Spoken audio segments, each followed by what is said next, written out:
Hello to the world and welcome to my brand new series. I call it You Got Game! Just expect to see this acronym on future videos that go into more advanced mechanics on the various games that I plan to play, just so I can differentiate between playthroughs and gameplay guides. The information contained here is intended to help you make better decisions when starting up your own games in the future, regardless of the country that you play as. Now, I'm not gonna waste any more of your time. Let's jump right into things.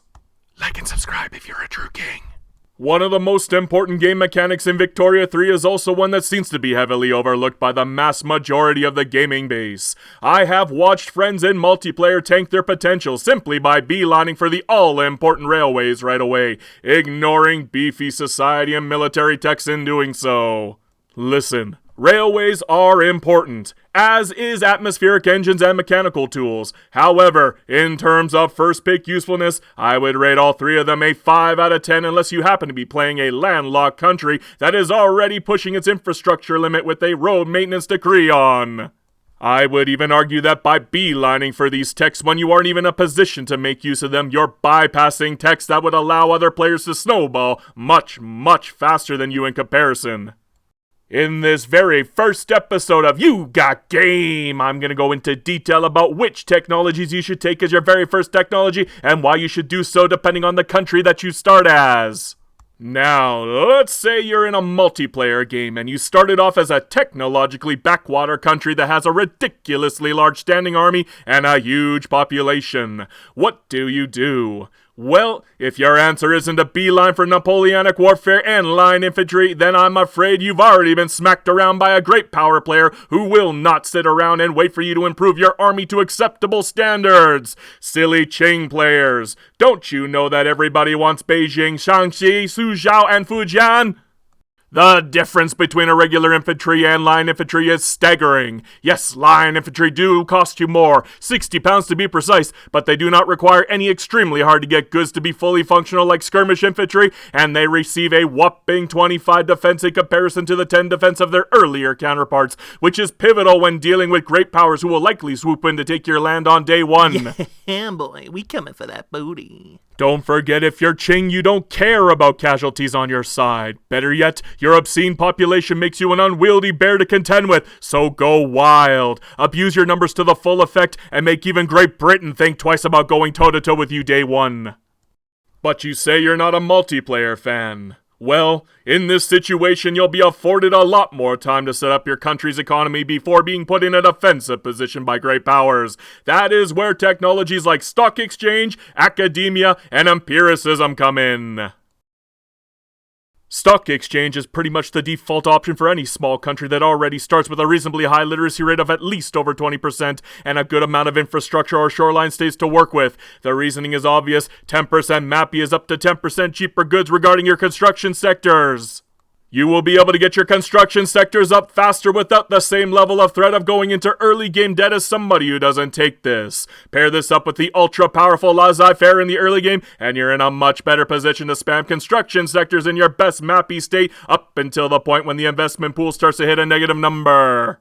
For even extremely tiny countries like Sikkim, this can actually mean up to 100 construction by 1860, which is made even more feasible by the beauty of stock exchange, especially if your best MAPI state is coastal, so you can build ports to keep infrastructure levels high without the use of railways. However, that's not the only beautiful aspect of this wonderful technology. Free trade is effectively the poor laws for capitalists, so if you go for corn laws and get a market liberal to quickly modernize your country's economy, free trade should be one of the first laws you get right after homesteading.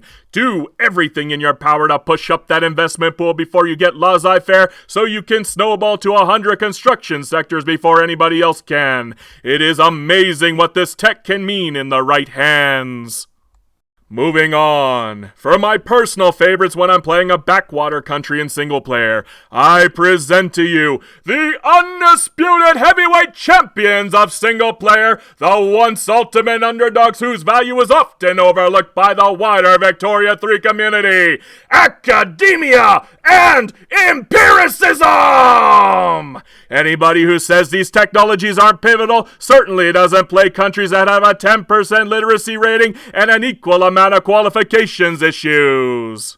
A country like Persia, for instance, is completely hamstrung by its inability to gain and maintain qualifications, forcing you to spread out buildings, avoiding any ability to abuse MAPI entirely.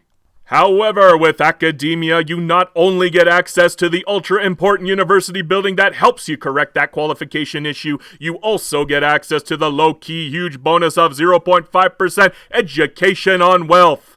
This doesn't sound like much, but in a side-by-side comparison, you're looking at a difference of nearly 3% for even the most poor backwater countries. This again has a compounding snowball effect on your mid-game growth. For ultra-large backwater countries like Qing, that 3% will be spread out among every state. In return for this investment, you'll also be looking at more technological spread and a higher innovation cap compared to somebody who started in similar conditions without taking those technologies first. If you want to catch up with the more advanced countries and great powers, this is one of the best ways to go forward. Also remember that both clergymen and academics qualifications suffer a full -1 base qualification factor with a literacy rating of under 20. So even by spamming universities, you will still run into severe qualifications issues until you first solve literacy. Just recognize that qualifications and literacy feed into each other, so you want both.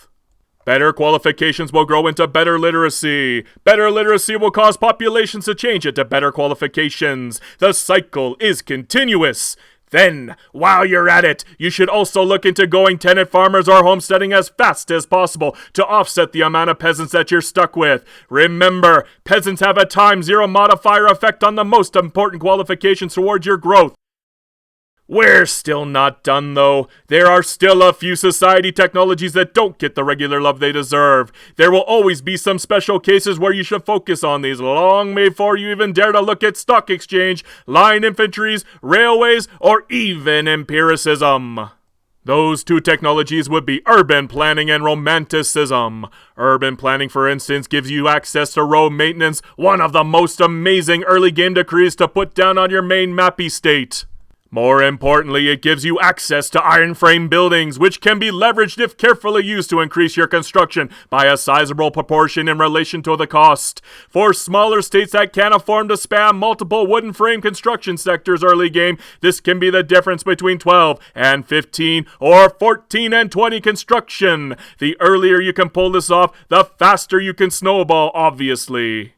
Now let's say you start off as a backwater country with no corn laws access, very little population, and are horribly stuck with traditionalism and an ultra-powerful landowner class. Well, in this case, romanticism should be your first goal. Push through the tenant farmers law as fast as you can, and you can immediately go for agrarianism to get away from those horrible traditionalism penalties. Don't forget you also get access to greener grass as a decree, which can be ultra useful if you inexplicably start with migration controls or no migration controls as laws, without romanticism already being researched. Though I can think of very few, if any, countries that start this way. If you can think of some, let me know in the comments down below. Thank you for watching all the way through. I understand that my voice can be a bit of a slog to some people, but I truly do appreciate each and every one of you who can suffer through it. If you did that, you are an absolute king! Just be sure to look through some of my other videos to see how I progress from a monotone YouTuber to one of the most annoying announcers on the internet. Anywho, I'm pretty tired. Think I'll go home now. Don't forget, hail Hydra Cat.